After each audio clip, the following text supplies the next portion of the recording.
Neville straight up goes over to the Gryffindor entrance, stands in front of it, and he's like, I'll fight you. Oh, but it says that the door to the Philosopher's Stone is already ajar. Did someone beat them to it? Because now the plant's tentacles or whatever are wrapping around Harry's chest, and now he can't breathe.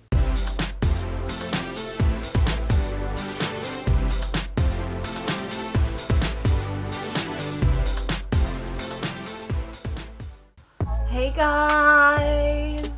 Today we're going to be reacting to Harry Potter and the Philosopher's Stone by J.K. Rowling. But first, if you're new around here, listen up, because I've got a little secret for you. I'm not just any YouTuber. I am Charlotte the Starlet, and I'm a mystery/thriller writer. So I don't just react, I review. And the way I do it is simple. If I like something, I add a point, starting from last video's total.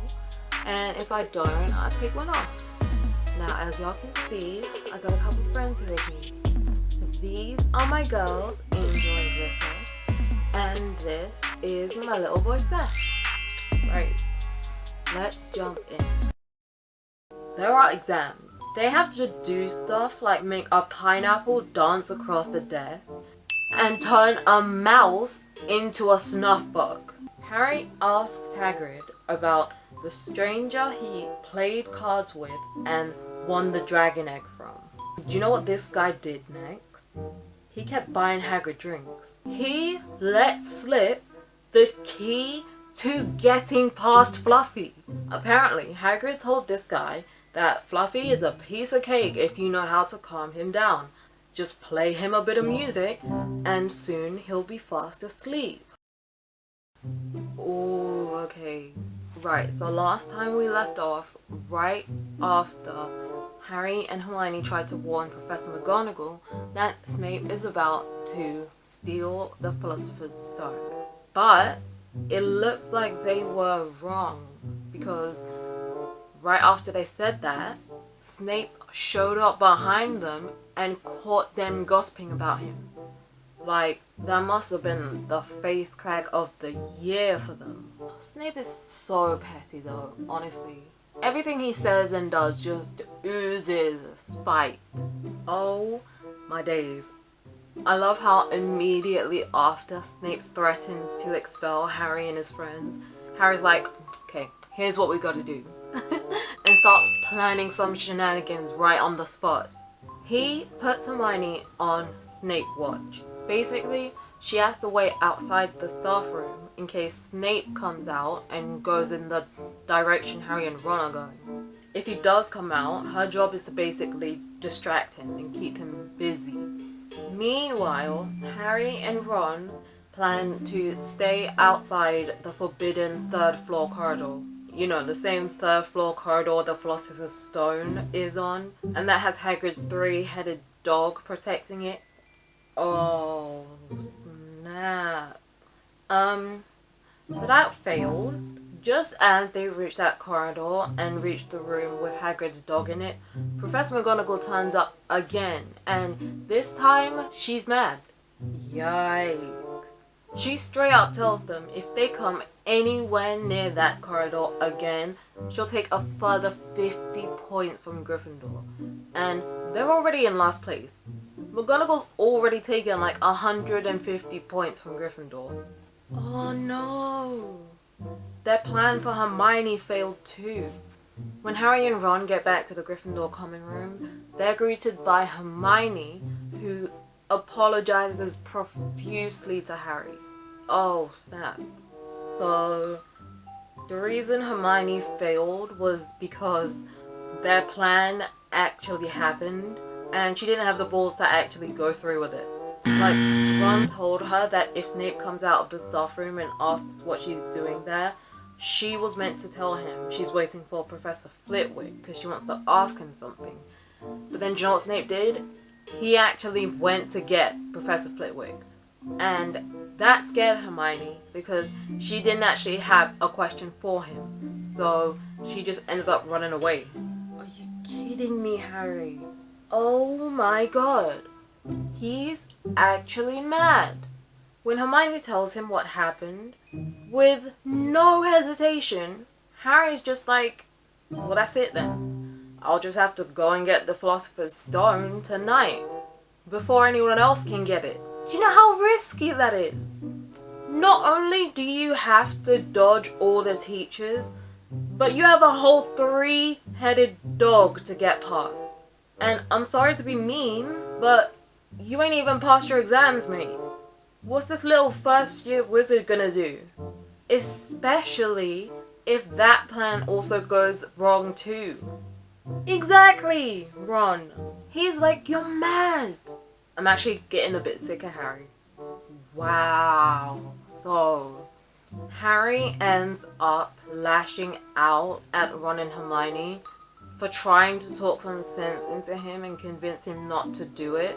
He literally yells at them. He goes on an entire rant about how he has to go get the stone now, because if he doesn't, Voldemort will come back.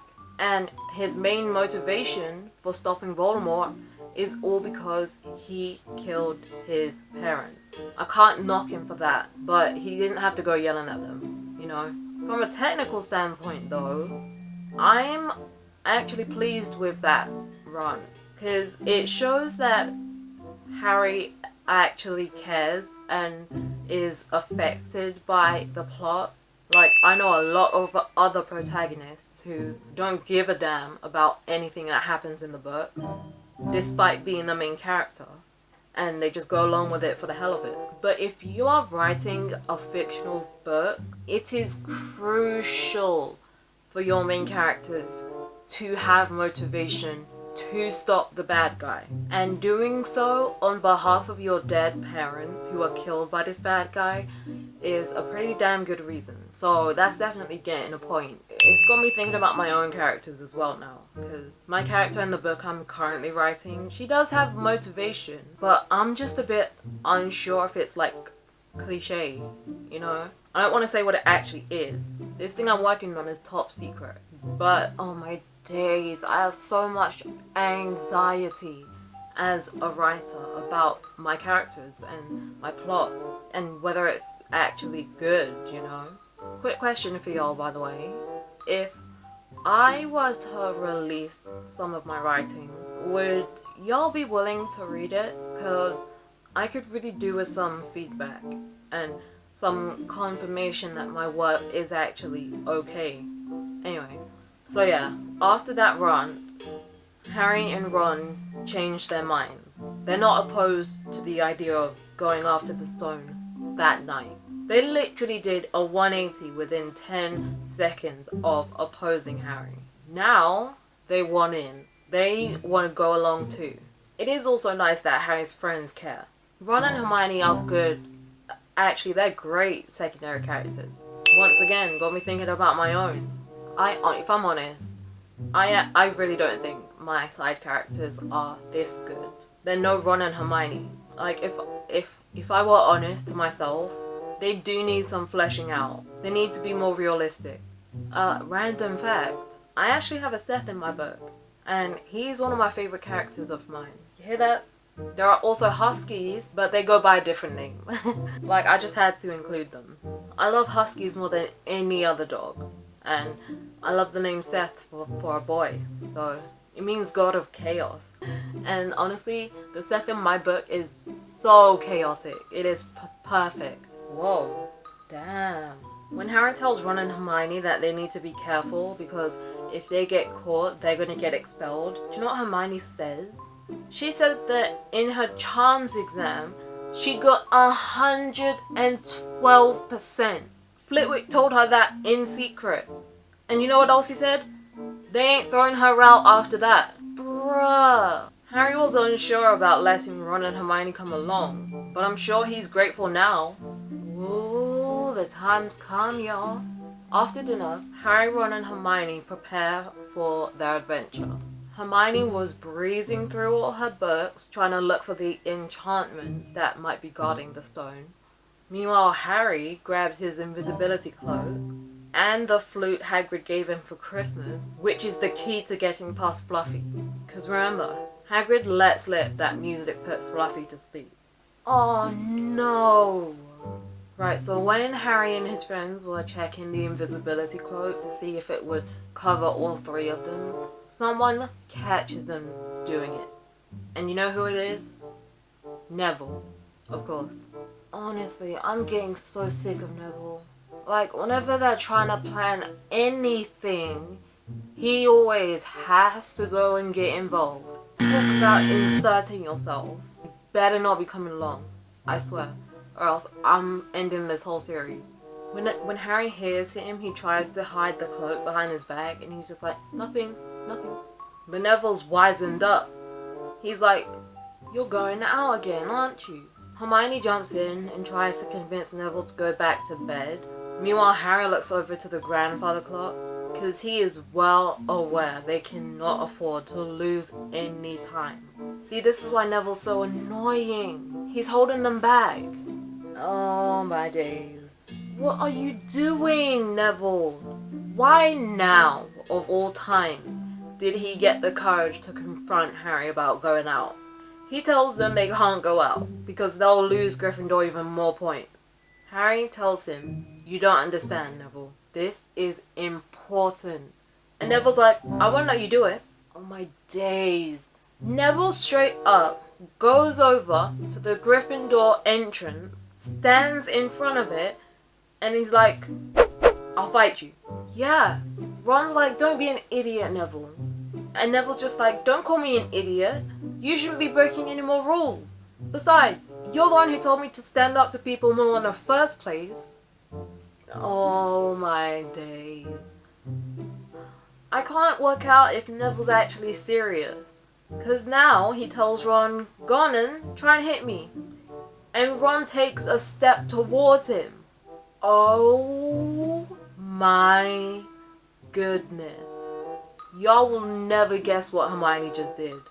She starts off by saying, Neville, I'm really sorry about this, but Petrificus Totalis. And then all of a sudden, Neville's legs stick together and his arms stick to his sides and he falls face first onto the floor. He couldn't move, he couldn't speak, only his eyes were darting around and looking at them horrified.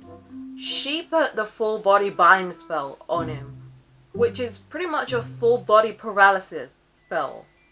Damn, no remorse. From the boys at least. Hermione apologizes to him again afterwards, and then Harry's just like, we had to, Neville, no time to explain. And Ron says, you'll understand later.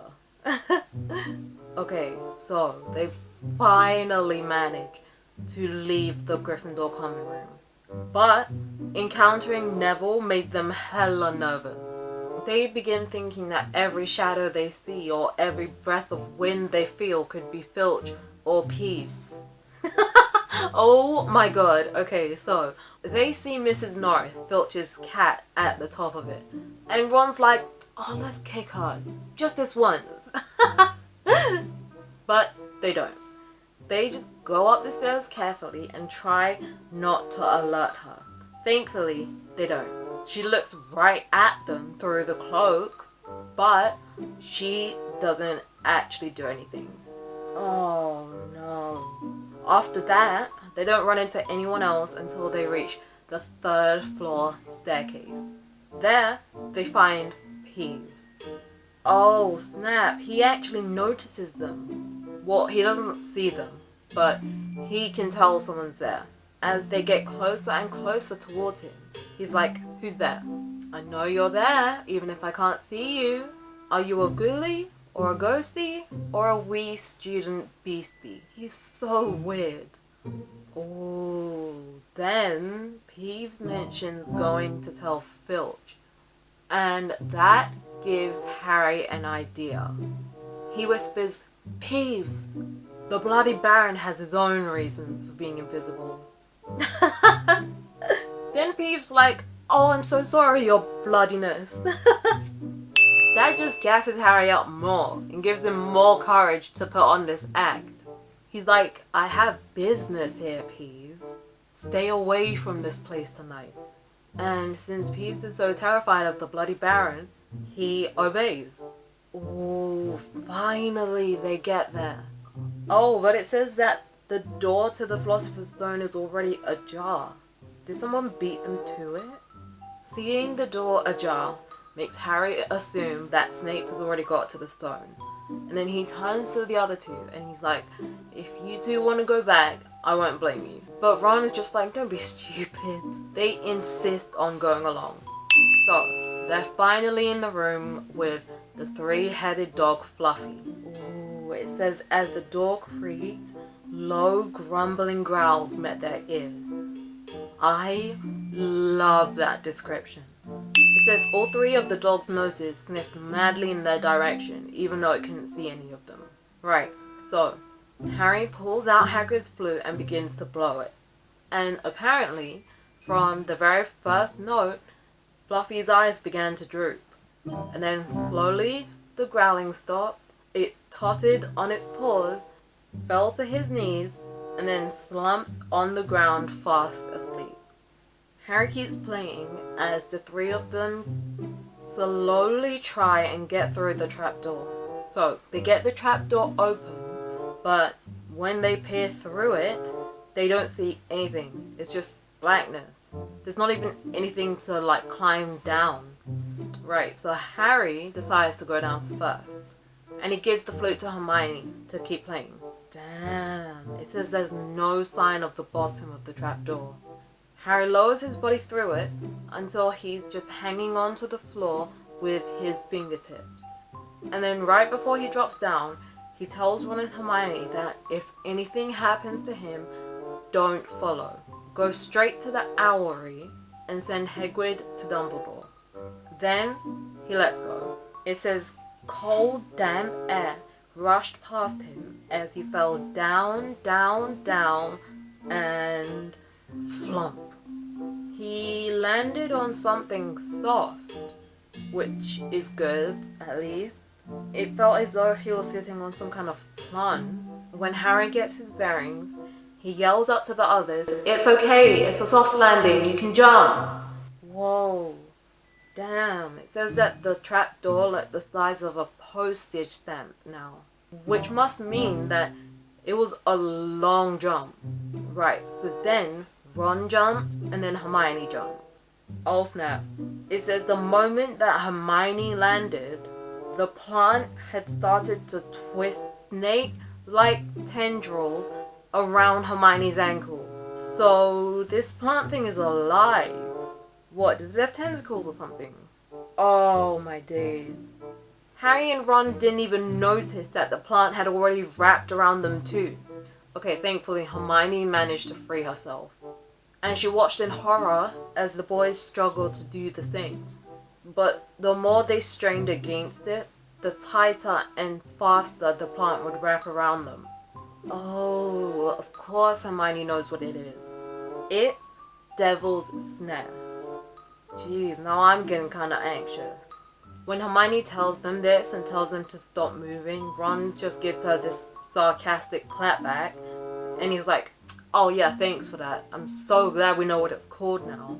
It's been a great help." Oh my days. Hermione's struggling to remember how to kill Devil's Snare, but she's running out of time. Because now the plant's tentacles or whatever are wrapping around Harry's chest, and now he can't breathe. That's like some boa constrictor or anaconda type of stuff. Oh my god. So Hermione manages to remember that the herbology professor, Professor Sprout, told them that Devil's Snare likes the damp and the dark, and it doesn't like light. So Harry tells her to light a fire, but Hermione's like, "Yeah, but we have no wood." And do you know what Ron says? He legit screams, "Have you gone mad? Are you a witch or not?"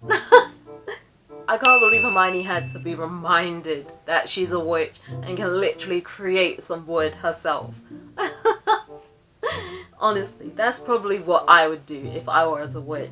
I can see myself having so many moments like that. Oh, right, okay, so Hermione doesn't create wood, she creates fire. The same type of fire she used to set Snape on fire at the Quidditch game. When the flames make contact, the plant immediately cringes away and loosens its grip. Oh, right, so first enchantment done. So, that is where I'm gonna leave it for today. I hope you guys enjoyed this video. If you did, make sure to give that like button and that notification bell a little kiss. And subscribe to become a Starlet. Don't forget to follow me on Snapchat, Twitter, Instagram, and Tumblr. And if you want me to react to something that just left you shook beyond repair, let me know in the comments. I'll see you guys later. Bye!